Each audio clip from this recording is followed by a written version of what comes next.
Oh, yes. What's happening, everybody? Welcome on in. That is the Check Your Brain podcast. If you are watching this on Rumble, if you're watching this on my Patreon, which is patreon.com/Tony Mazur, $3, $5, $10, you get different tiers of my podcast, yada, yada, yada. And every Wednesday, wherever you get your podcasts. That's my podcast. That's my little plug. I'm so tired of it every time I open my show. I'm horrible with promotion. I am horrible at this. So I may as well but I go, all right, here's my podcast. Hope you enjoy it.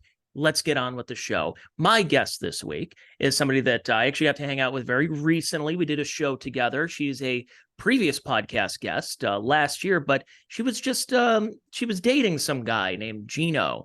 And now they're engaged. And people are wondering, is this a work or not? Well, you did show off your tattoo in the last one. I didn't get a chance to see it in person, but I didn't get a chance to see either of your tattoos. But that is Keanu Thompson, who, by the way, I'll put this one up here. Proof that we did meet. There we are. We did. We met in person. It was a bacchanal. Very fun. That was about at the end of the night it should have been the end of the night for everybody. I think this was after the little brawl in the Borgata bar. Was it? Yeah, it must have been.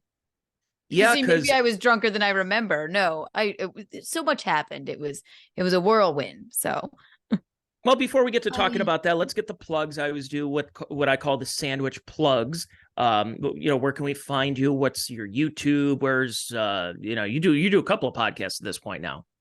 Yes. So I'm live on my YouTube channel. It's Keanu C. Thompson. Subscribe. It's Keanu Cast Wednesdays, but I'm live Tuesday, Wednesday, and Thursday. So subscribe there. Hit the like button. Any shows coming up? Whether just you or you and Chrissy, you and Lila, you on the road? Me and me and Chrissy are at the Dojo of Comedy. I'm opening for her there in Morris Plains, New Jersey at the Dojo of Comedy at TIFF's on the 24th of February. Get your tickets now because they will sell out. And then the night before that, I am with Geno in New Jersey somewhere. Go to my Instagram, Keanu C. Thompson, or my Twitter to find the exact place that we will be. And then I believe I'm on the 18th on Saturday. I am in another place in New Jersey at Rich Carucci's room. So just Keanu C. Thompson for all of the info. I'm not great with the goings on, but the very important one, definitely come see me and Chrissy. It's one of her last time. I mean, she's about to give birth. So that's right. She might give birth on stage. Absolutely. I hope she does. Well, no. Somebody should yell, is there a doctor in the house? Yes, exactly. But it would go viral. It would be iconic. So yeah, come on out to that, guys. Yeah, as if she doesn't need any more excuses to go viral. You two have gotten yourselves in so much trouble with. We talked about by the way, I'm trying not to reference things we did on the last podcast, but you folks can go look it up on your own. The airport situation that you were disrobed at the airport and everything. But yeah, and then Chrissy's going viral for things over and over again, and by proxy, you're attached to it. It seems to happen to us quite often. And I always say it's not Murphy's Law, it's Keanu's Law. It's anything that can go wrong with Kiki will go wrong with Kiki. But not wrong, we just we're interesting humans, and we tend to go viral. That it just happens. So. Well, you have your Keanu Cast sign in the background, and I have my on-air light. There's a reason why mine's not on, because this is what it looks like. How do you get yours to key? Right now, it looks like a floating orb behind me. I had a couple of people in Atlantic City say, Tony, I listen to your podcast, I watch it, but why is your on-air light sign off? Do you have a key light on you right now? I have a key in bump front of you. No, I do have a. Let me try this one. Turn this off. See, it still looks like shit. Oh, before my show last night, because I've moved Kiki Lou Studios. I still have my my Upper East Side apartment, so I have a studio there, and now this is Bisconte's apartment, which eventually I will fully move into. But I almost wanted to. I just wanted to rip something, like a piece of paper. Last night I couldn't get it. The damn neon sign really is very annoying, but you have to just get the lights exactly correct. But that just right. You might have to just move it up. It can't be in the way of your key light, it can't be in the way of your key light, and then you may have to angle the key light down. So I'm gonna try this live. You keep talking. Go ahead. Yes, if you see when you got up, you can see the air now. If you angle the it's still that's I don't know even what's going worse. on here. Yes, it's terrible. It looks like a snuff film. Who knows? No. And it's yeah. I would suggest moving it up and then angling your key light in front of you down. That's seems to work. But I'm even pissed off about the glowing around mine. So, I'm not a technology human, but let's see. It's a good thing I'm doing this live on the air when I'm doing this. But anyways, like to see how let's get to the podcast, shall we? Yes. So before we get into, we'll talk a little more about Atlantic City and the Dabbleverse. But there was something I saw recently that we had kind of known about. We'd heard about this story, and that is Rachel Dolezal. You know who she is? Absolutely, I do. So Rachel Dolezal, for folks who remember, she was the white lady who would kink her hair up and pretend she's a black lady to be in some chapter of the NAACP in Spokane, Washington. Then she got found out, like a couple of other race grifters, because apparently there's no more white privilege out there that you have to pretend to be black. So she got found out, and she's had to go and do OnlyFans now. But then she became Rachel Dolezal. Are you kidding me? Is doing OnlyFans? Yeah. So I want to put this up here. This is one of the cleaner photos that I'll share here. But there she is on a picture of her OnlyFans. Interesting. Are we sure this isn't AI? No, this is truly her. Apparently, she has a big old ass tattoo there. Well, she really still is leaning into the I'm a African American lady thing when she's not. But you know what? I mean, I have an OnlyFans. You can subscribe to it if you want to. But it's a touch boring. But I don't. Oh, it's not like this. You're not going to wear the high heels and put yourself in blackface. I'm a bit clumsy with the heels, and no, I would not do blackface. Absolutely not. But that's weird that she's continuing on with that.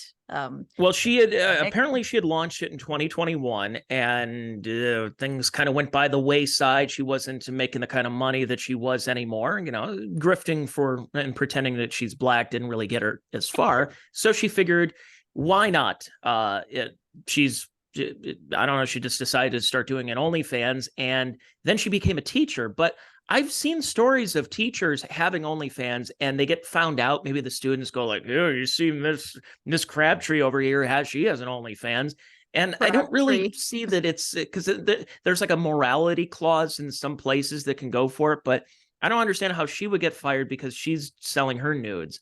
Why does it only seem to work in comedy that you can get away with doing your well, because no one cares about us. Yes. Also, yeah, OnlyFans. I think. I mean, a lot of female comedians I know have OnlyFans, and it's more of a accessory to comedy. Will I do that forever? I probably will not walk down the aisle with an OnlyFans, but it's like more. You like the chick on the podcast or you like the chick on the show. If you want to see something a touch sexier than my Instagram, I hate even calling myself sexy, but I don't know why people subscribe, but they do. For her, if her job isn't a teacher, then I guess she's just doing OnlyFans now in blackface. So, but maybe not getting into the mind of somebody who would subscribe to an OnlyFans, but I can see the novelty of it. Like when Denise Richards announced that I'm 50 years old and I'm going to have an OnlyFans. And I think a lot of people would go, look, it's Denise Richards.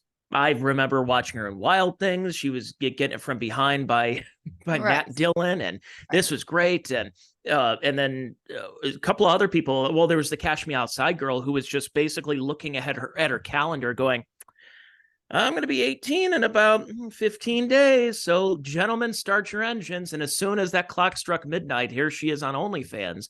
And I think it was more of the novelty of it. So I'm wondering if people are going to Rachel Dolezal's her OnlyFans just to say, hey, that's the woman who pretended she was black.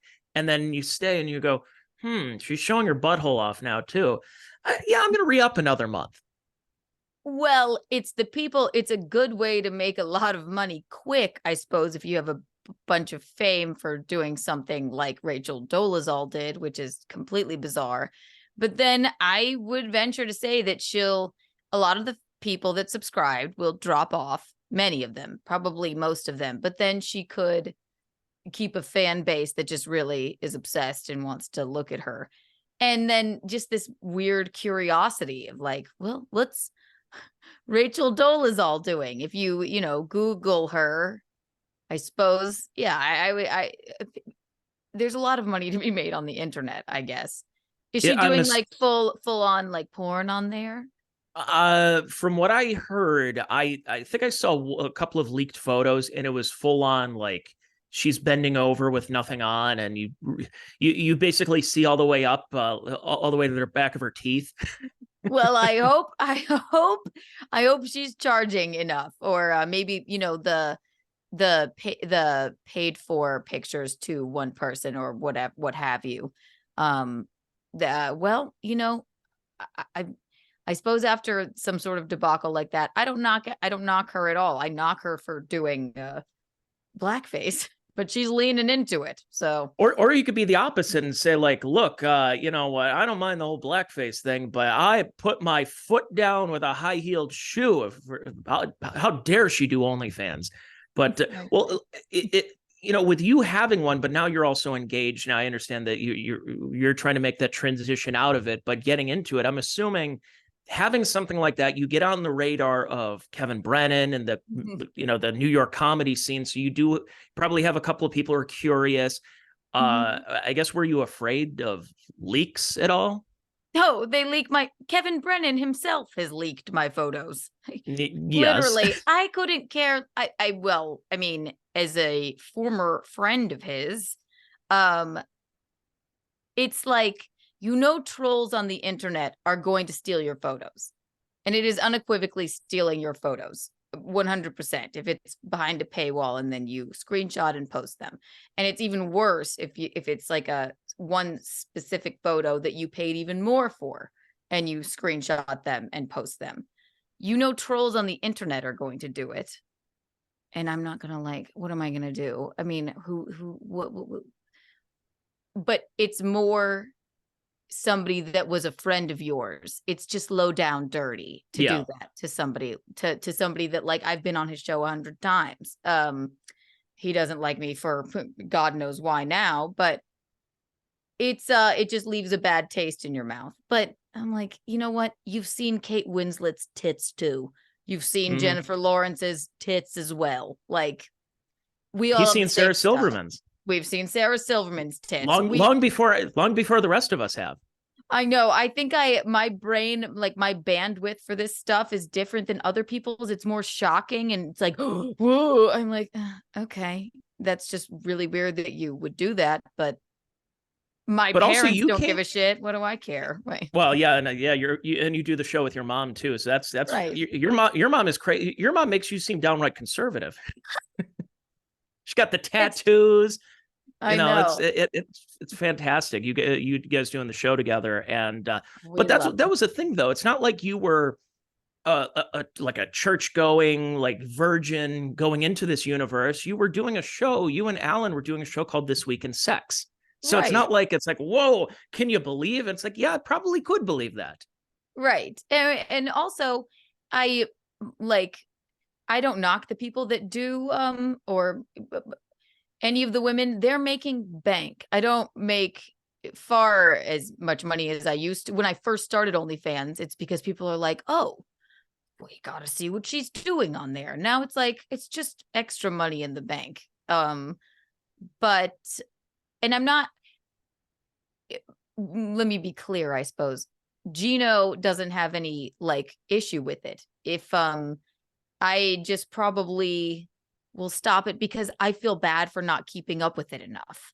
And then maybe I'm just doing more now. I'm touring and streaming. I'm like, I don't really want to rob these people of it anymore. But Geno was like, I don't care. It's completely fine. And then, yeah, you get a lot of flack for being married and then having an OnlyFans because it has a negative connotation. But if I want to, like, I do a cooking stream on Saturdays, right? I just started that. But if I wanted to put that on OnlyFans, I could.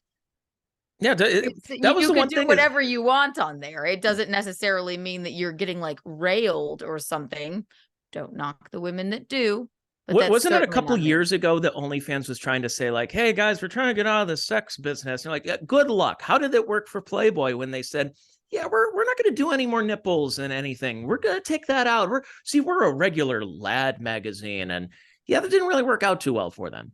It was hilarious because all the OnlyFans people, they flipped out. They're like, oh my God, what are we going to do? I'm like, well, I guess if this is over, I mean, you may see half of a nipple on mine and I've gotten less and less, it's been less and less nudity, I suppose. But, yeah, I think the last post you showed a little bit of your leg.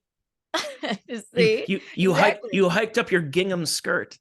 Exactly. It was me and my apron and then a nipple slipped out. I don't know. No, it's just funny because then they obviously felt like, I think they were trying to go like, oh, let's make this like Patreon or one of those other websites where it's like, oh, we'll be a little bit more above board. They quickly went back on that because they knew this is what this is for. You can do whatever you want on it, but it's so incredibly popular because if it's somebody you already like and you want to see them maybe in something in a little less clothes or all the way to getting railed, then so they would have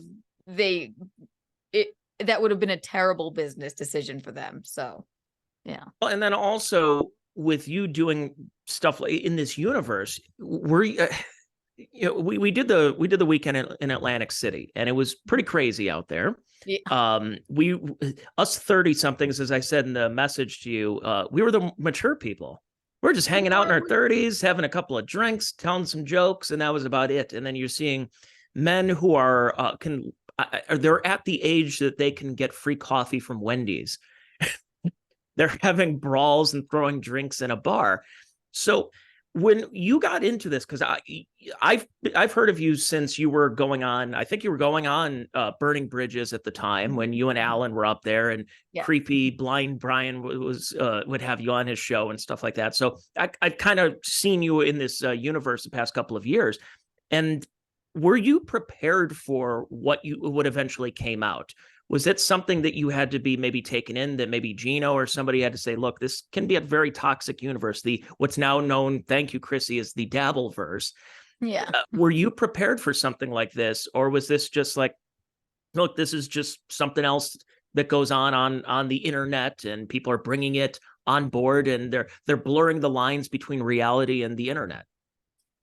Well, I guess I'll put it like this. The reason I know Geno is because Alan was like, do you want to come on Burning Bridges with me? Right. That's Kevin Brennan, who is the far less successful older brother of Neil Brennan, in case anybody's wondering. He's far less successful. He's very much not even a comedian anymore. But when he did that show there, it's the same network that Geno works at. But I'm a fan of reality TV, so I don't mind the meanness or like the vitriol or anything like that. And Kevin Brennan, I'm sorry, I'll say it once, I'll say it again. He in real life is not such a monster. But nobody prepared me for it, but I know how to handle myself. I'm like confident in who I am, and I'm like, if you don't like me, what the fuck do I care? That's fine. That's perfectly fine with me. So no one prepared me for it. But it is kind of weird when, I mean, the fans of the Dabbleverse, they really obsess over things. So, but no, I mean, I couldn't care less. I don't have like a family that's going to go, well, what are you doing with your career? Yeah, you got blocked by Kevin. Oh yeah, that was after he posted a naked photo of me. Oh, okay. Well, and I didn't even block him. I didn't report him. I didn't do anything. I was just like, I just woke up one morning and I'm like, dude, really? So it was weird. I did a podcast on this just this well the week we're recording this, because it's going to go out pretty soon. It's going to go out next week. Yeah. Recapping what was going on in this whole Dabbleverse, and my belief with this is it really my history goes way back towards the Howard Stern, Opie and Anthony days. Okay. And it just takes on a life of its own after that, because at least when you're doing regular radio, the fans can get involved. Sometimes they can mess with a reporter and put like "you suck" on something behind them, or yell at them when they're doing a live thing, or they're flipping them off or showing their tits or whatever. That's one thing, and that's about as far as it goes. But when you get the fans involved that have an opportunity to dox you, that have chances of making burner accounts to try to ruin people's career and get them to say whatever, or probably even worse is that they have the ability to send super chats to different live stream shows, and those hosts are beholden to those super chats. You're like, well, there's a $20 here. I better read this on the air, even if it's insulting towards me. And you go, that's not really how it should be, but we're kind of all in this universe now. And it's something that preparing my wife for the weekend, saying, yeah, there's this guy's name's Patrick Melton, and apparently Stuttering John's here at this thing. And it's tough to tell people. And the other thing, the reason I did that podcast is I have enough people who are on my Patreon and listen to my show that say, when you are talking about I don't know who Ray DeVito is, I don't know who this onion guy, who's the potato, who's the puppet, who are these people? There's an orange in the mix now. There's a corn, there's an orange, there's all these characters and names and guys dressing up as your fiance, and right, which I found hilarious. So did he. He literally saw a picture of that and he thought it was him for 5 minutes. I'm like, it's not you. I'll have to find that really quick. It's really funny. It does really look like Geno. And but all of this goes on, and you kind of just shrug your shoulders and you say, I don't know where to go from here. Culminating with, again, 2 60-year-old men arguing and fighting with each other and throwing cups of drinks and getting kicked out of a casino. And I remember you saying this the last time I was on your program. You were like, well, we're not in that. I try and keep my show not Dabbleversey, but we're adjacent to the universe. We're adjacent, you said. Yes. And I would like nothing more than to stay out of it. I would have never gone to AC had I not been. I don't know how I got even dragged into it, but I'm like, I'll go do the show. I don't care. And I have this morbid curiosity of like, I have to go see what's going to go on if I'm here. So no, Keanu Cast is not a member of the Dabbleverse, because the fans that listen to either you or I, if you start talking about it, many of them are like, what is this? we don't really get it. Or they don't really get it, because it's like, it's this strange corner of the internet that is fascinating, but it's definitely not. It's also not a lot of people. Mainstream, right? We're really talking to probably 1,000 people. Let's be honest. 1,000 people. It's 1,000 people, and maybe 10 of them with a bunch of money that just money launder back and forth. Right. And I don't mind. I mean, I'll be honest. Yes, of course I watch a lot of it, but I don't let it consume my life. And I feel like it's a really sad way to live. Like Patrick Melton, I find him hilarious. He's been, I mean, he said terrible things about me as well. John DiCaprio with Win by Two. I also find him hilarious. Also has said horrible things about me, but it doesn't even bother me. I have this weird thing where it just makes me laugh. And people on my streams, if I talk about it, they're like, how could Keanu, Kiki, don't laugh at this. I'm like, why not? It's funny. I correct them when they're wrong. But in which they a lot of times are.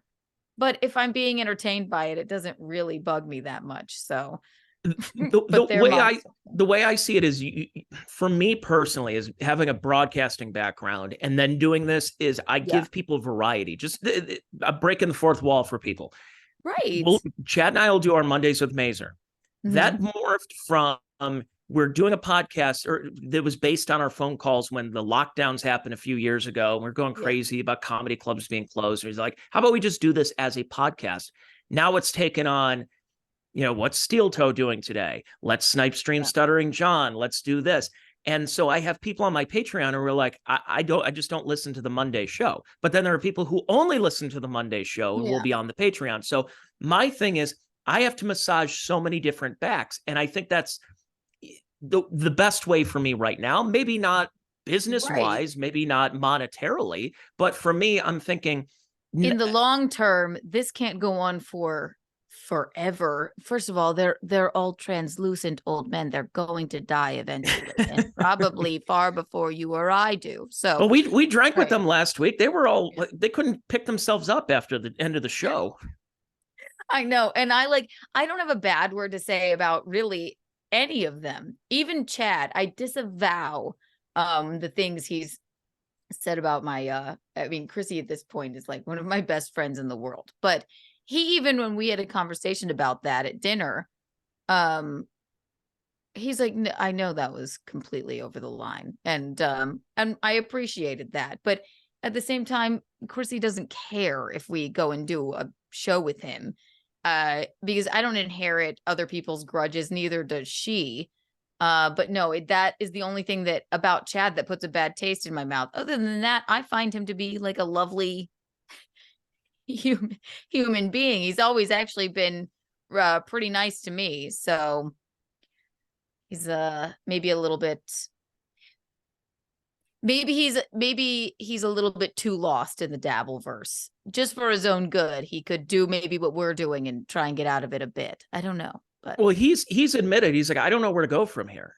He's so far into it that and I understand that it's tough because he'll want to do an interview with, let's say, John Schneider of the Dukes of Hazzard, and you'll just have people in the comments saying, "Why did you hear what Steel Toe said today?"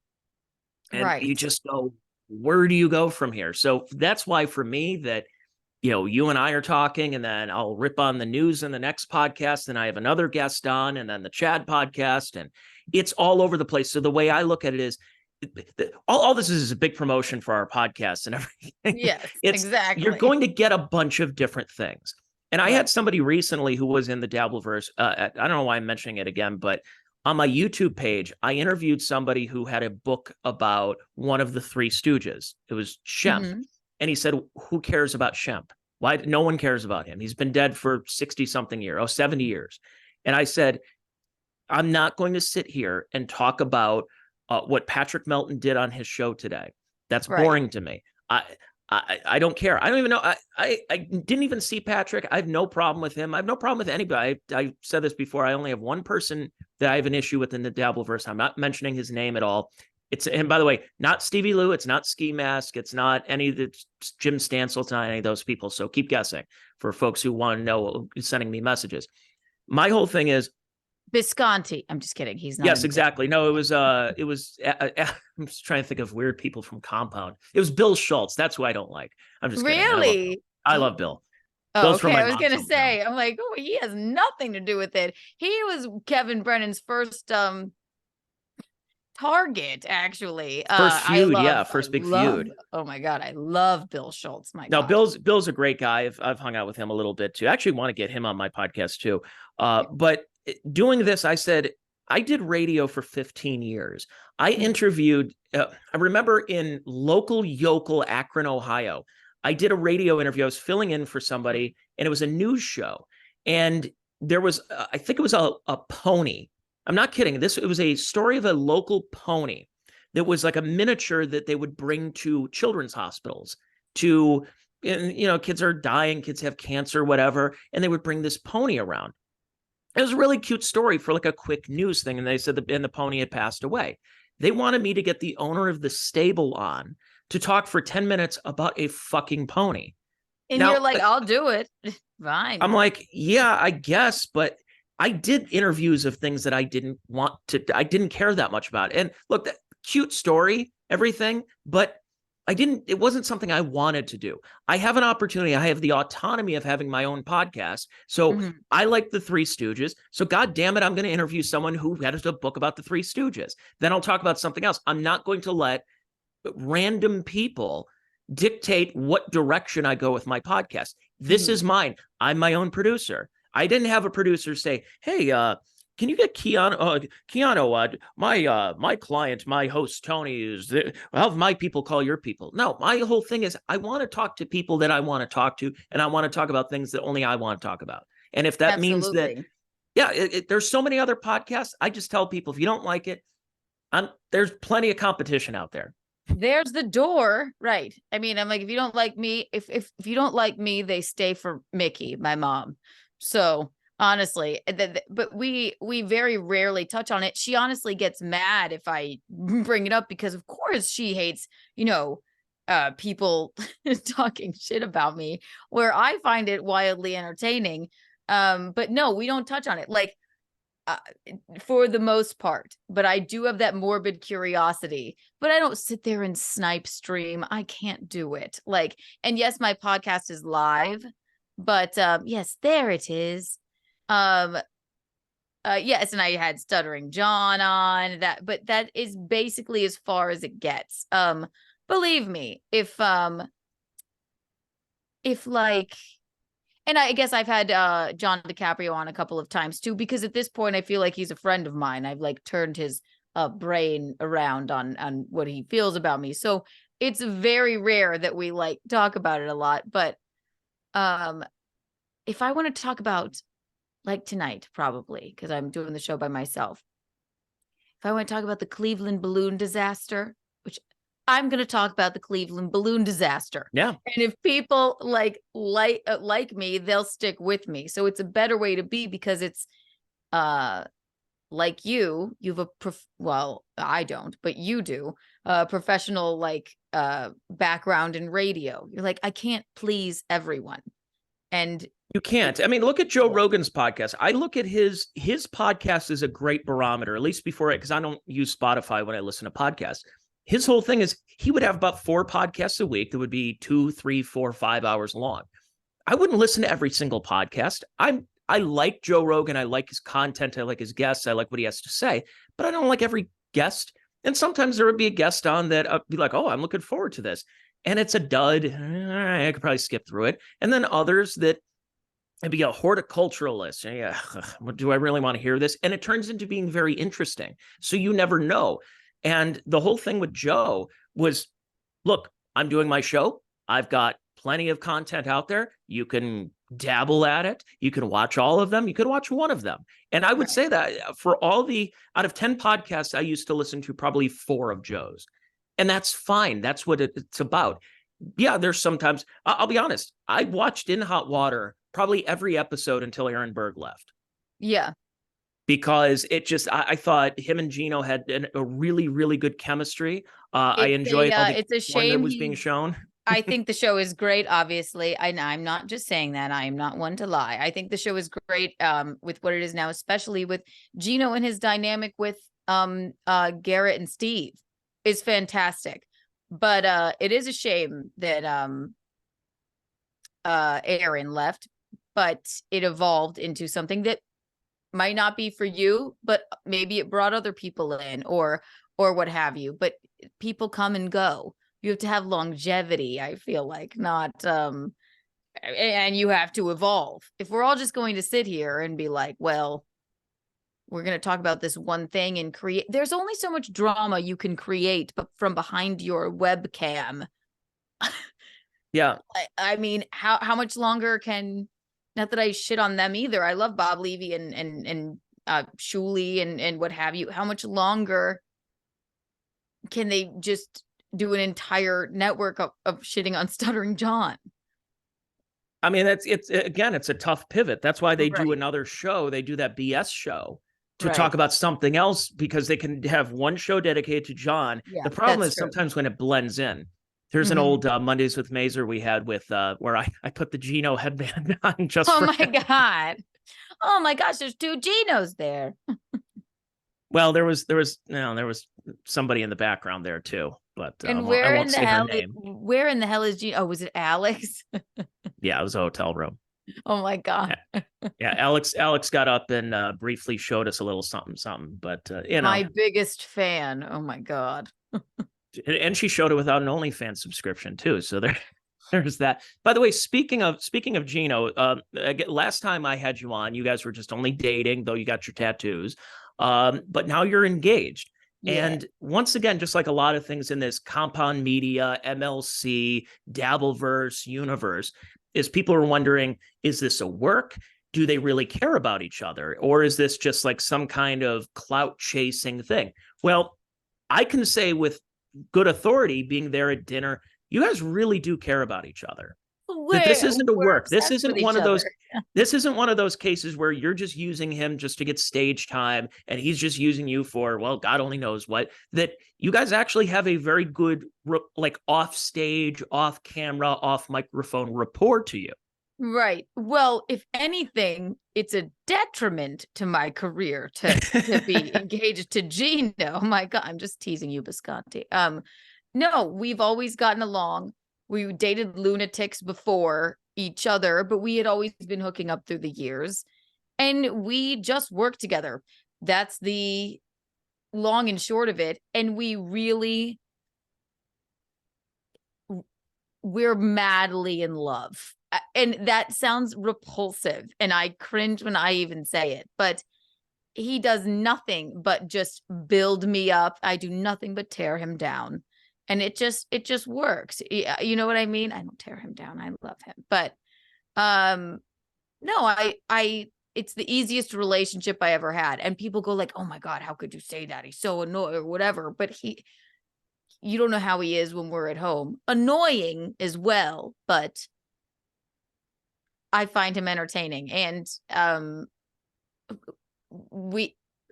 it's different from other relationships where you don't just we don't not support each other. There, even though we're both comedians, there's no weirdness there, you know? Is it? Well, because that's the one thing about dating a coworker. And when, my wife and I worked in broadcasting at the same time for a number of years, but we didn't work in the same field and we didn't work at the same station. So yeah. The one thing that helped us is we would get home, and when she would say she had a stressful day, I know where she's getting at it. It's not like I'm I'm an electrician, or I'm somebody who's up on I'm a lineman for the county. I'm the Wichita lineman, and I'm breaking my back. I zapped myself a couple of times. I got a bad sunburn, everything. And then she's like, well, I was really stressed because the phone wouldn't stop ringing. I'd be like, you want to know about stress?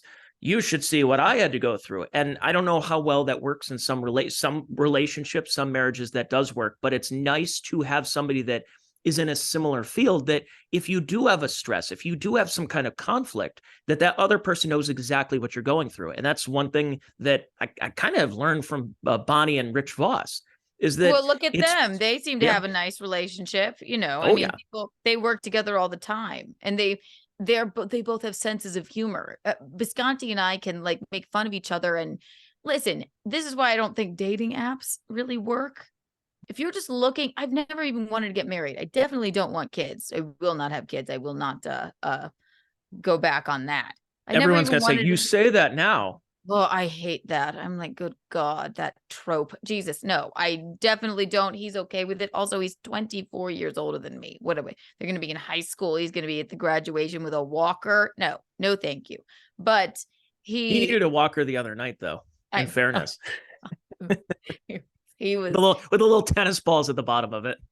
It's all adrenaline. He gets on stage and he drinks. He does shots with the fans when he gets off stage. Boom. That's why he couldn't come with us to the Borgata. But where was I going with this? This is why I don't think dating apps really work. If you are just, your entire goal in life is to just get married, I don't think love yourself, be married to yourself, be happy with who you are. And then you're just not going to meet somebody online and be like, you check all these boxes. What are you going to talk about when they get home? Nothing. You have nothing in common. You meet people in life, at jobs, it doesn't always work out, but you have to have some common ground. It can't just be like this tall, this old, this young, this, likes the brand Lacoste, favorite artist is Green Day. Like it just can't be that. It's just not sustainable. So well, that's it's almost like a job interview at that point. It turns into LinkedIn. It's weird, right? It's very odd. I remember when I was on the dating apps I've been with my wife for almost 7 years, well, actually over 7 years now. Right. And she is lovely, by the way. I meant to say that. My God, she's beautiful and just the sweetest thing ever. Bill from Jersey was like, I couldn't tell if they were, because he was buying shots, but then he Irish goodbye, and I'm like, you were like her security. I didn't have to worry about her the rest of the night. All these crazy people. But when we before we got together, because we actually matched on a dating app, but we were also Facebook friends and Twitter friends and everything like that, and we knew the same people. So when we had first gotten together, it was just a whole big thing where it's like, oh, hey, I'm friends with them and you're friends with them too. So you had common ground. Okay, that makes sense, right? But I was on the apps, and especially Bumble is the one thing where they have the women have to make the first move, and you realize, boy, women do not have game. It's like, hey, smiley face, or it became a questionnaire. Hey, tell me 5 things about yourself. 4 of them are true and 1 is a lie, and I have to figure out which one is the lie. What? What are we doing here? But when you put in that bio of I'm 6 feet tall, I weigh this much, I go to the gym, I do this for a living, I do this, this, and this. It just turns into, instead of, so what do you do? It turns into, so I see you do this. It kind of takes a little bit of that conversation of in the intrigue of what a person does if you're just going to put it out there. And that's the other point of it too. You guys ended up having common ground, but where is okay, I'm going to swipe left on this person if they're not. I've had a Tinder and a Hinge or whatever. I've never met with anybody on them ever, because I'm like, well, what if I swiped left on Bisconte because he wasn't in my age parameter? Yeah. You know what I mean? Where's the Zaza Zoo? When you know. Bisconte and I always had a connection. We do sort of the same things, but we're not up each other. He's not up my ass all the time. Other guys that I've dated that weren't in comedy. Where are you? I don't understand why you're out so late. You really can't be. I'm like, God. Yeah. It's just not even worth it. So you have to have some sort of common ground. Or, do you think I put in my Hinge profile, I would like an elderly alcoholic named Eugene that wears a headband? No, I wouldn't uses slurs. But that's the man I fell in love with in life. So, well, that's what we did. I mean, it's gotten to the point. It's so weird with dating that is normal now. That meeting someone in a bar, meeting someone through friends is considered creepy. Which is really strange. It's now, no, dating is normally you go through that whole process, and then sex on the first date is especially in France, but in a lot of places it's, let's do this, let's see if you're compatible. So you have to try it before you buy it. I mean, that's perfectly fine. There's also nothing wrong with a good test drive.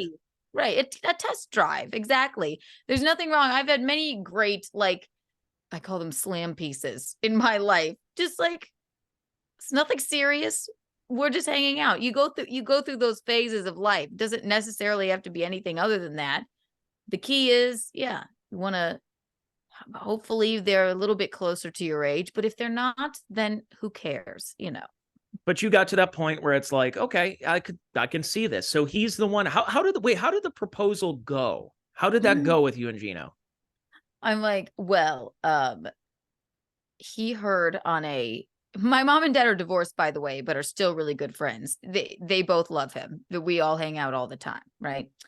But he heard on the podcast that I did. I knew he was gonna propose. I just knew it was gonna happen. I'm like, if this idiot does this, like, it's some stage in New Jersey or something, I'm gonna be really upset. So it was our year anniversary, in the morning that we woke up, I was just peeing and sorry, let me go back.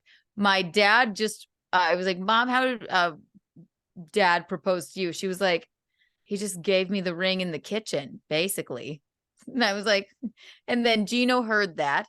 And then I woke up after that. We had a great night. And then I came out of the bathroom and I looked like shit. And he just had the ring on his shoulder like this. And I was like, what's that? He's like, you know what that is. And to me, that was sweet. It wasn't some orchestrated thing. He did it because I love my mom and dad so much. It was like this really sweet, intimate moment where it wasn't, I'd be a nervous wreck if I were expecting, had he done it on stage or at a Chargers game. No, I would have just, no. Would you have been one of those viral clips of you just walking out or slapping him and then they just cut to him like the Larry David thing from Curb of just can you believe what I got to go through? Probably not. I would have been all right with it. I knew it was coming, but I'm like, if this is going to be some weird thing, then no. And also, yeah, it was just the perfect thing for us.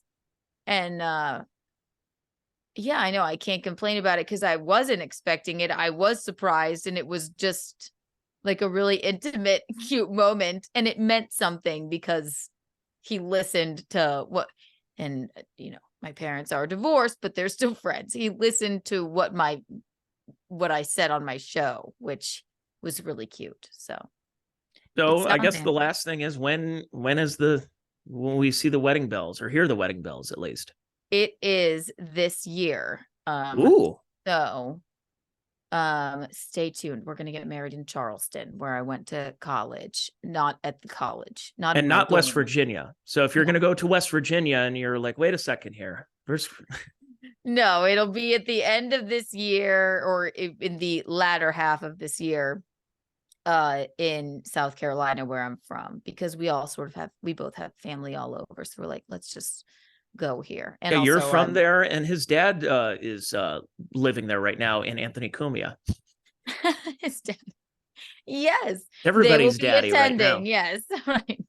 They're a couple of hours away, but yes. So Cumia and his lovely girlfriend will also be there, and yeah, everybody's just excited. And you know what? The less people that come, if they can't come and make the trip, that's fine, no worries. So we're gonna go and have fun. I've been to Charleston for a total of, I think, 8 hours. And I had a friend of mine that we went down there because she was auditioning for a movie, which is being filmed in Charleston. And they film a lot of stuff there. Yeah. Yeah. It was called Little Red Wagon. And I never heard of it, never seen it. Came out 2012. This was in April of 2010. And my friend was like, hey, what are you doing on Tuesday? And I said, nothing. I wasn't really working. And she said, would you mind coming with me? I need somebody to go with me to Charleston, because she had another person she wanted to go with, but he's a smoker and she refused to have him smoke in the car. And he's one of those guys that's just every 3 minutes, just puff something out. So she's like, I know you don't smoke, so would you mind heading down there? I'm like, yeah, I could do that. I got nothing going on. So drove straight through into Charleston, took a quick nap, went to I think a Circle K, and splash some cold water and audition for a movie. And I was just there as just a companion. They're like, hey, do you want to audition too? Sure, why not? And then finding out, so where are you guys from? It's like, oh, from Cleveland, Ohio. And they said, Ohio? You guys know that this is only a locals audition only, right? So we wasted a 12-hour drive to Charleston. So then we went to a Waffle House and drove back to Ohio. So that's my Charleston experience. You know it. Waffle House is in Charleston. The drunk one, I always used to, not the drunk one. I was drunk when I went there. They will let you smoke in there if you want. You have to be drunk at Waffle House. I thought that was exactly. If you're not fighting or fucking, you're drinking. Exactly. Oh, I've had the best. So you must go to Charleston. It is, oh my God, it is the funnest city ever. Not under the circumstances. Did you? And I realize you're from the Cleveland. You're from Cleveland. Sure am. I could probably stand on my house, see the skyline. The Cleveland balloon disaster is my favorite disaster. I had a shirt made. I might talk about it tonight. No one ever cares about this. You know what's funny about that? So So it was 2 years before I was born. I was 86. Yeah. And I didn't know about the balloon disaster until about 2017. Yes. It was not a thing. And my dad was a cop at the time. And I said, Dad, you remember this? He says, I have no idea. I said, you were a Cleveland police officer. And there was this whole stage thing. They had everybody out there and we're going to set this record of this balloon thing. 1 million balloons.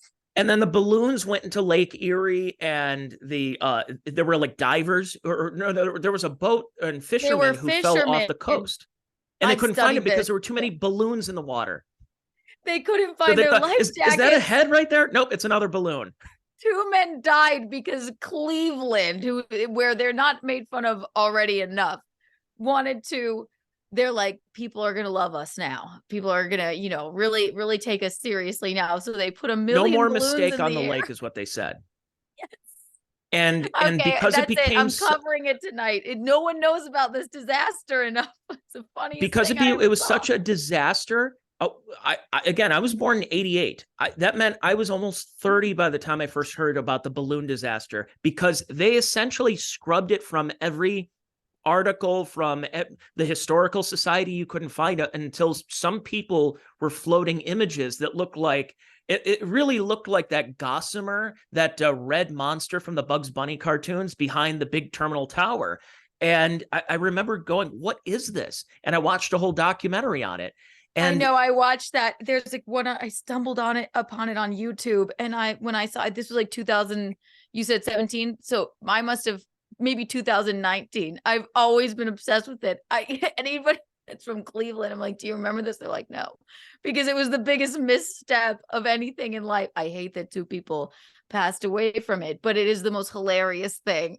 It's the most Cleveland thing. It's like, this is what we have in Cleveland. We have bad sports teams. We have a balloon disaster, and people like Chad Zumach, Ray DeVito, and yours truly, who come out of it. Just the pride of Cleveland here. Oh my God, hilarious. Oh, that's that podcast, by the way, for folks who want to check it out, is Keanu Cast. Go over to YouTube and go check her out there. And you're on the road with Chrissy. Whoa, what's the plug again? So Keanu C. Thompson on YouTube. I'm live Tuesday, Wednesday, Thursday, and Saturday for a cooking stream. And then you can come to Morris Plains, New Jersey at Tiff's Ale House, the Dojo of Comedy. I'll be opening for Chrissy Mayer. Go to my Instagram, Keanu C. Thompson, or my Twitter, Keanu C. Thompson. It's all the same for the exact dates and times. So. And one last hurrah on your OnlyFans. Oh, yes. And if you'd like to subscribe to my OnlyFans, you may go ahead. I may not get rid of it, but there's plenty of stuff on there for you to take a look at if you would like. Plenty of stuff for you to have a box of Kleenex next to you and some lotion. Well, Keanu, thanks so much for doing this again. And it was great seeing you. And I'll see you and Geno at some point soon. Good luck with everything, and good luck with the wedding planning. I know how that is. Next time you're in the city, let's hang out. You and your wife are so lovely. Thank you guys for I felt like we had a really fun time. The show was great. You guys are amazing. The show was a shit show, and I wouldn't have had it any other way. I love a good shit show. Yes, it was too much fun. Yes. And speaking of shit shows, thank you for watching my podcast. Yes, it's the Check Your Brain podcast. Thank you for watching or listening to it. I'll be back with you with another free episode next Wednesday of the Check Your Brain podcast. Goodbye, everybody.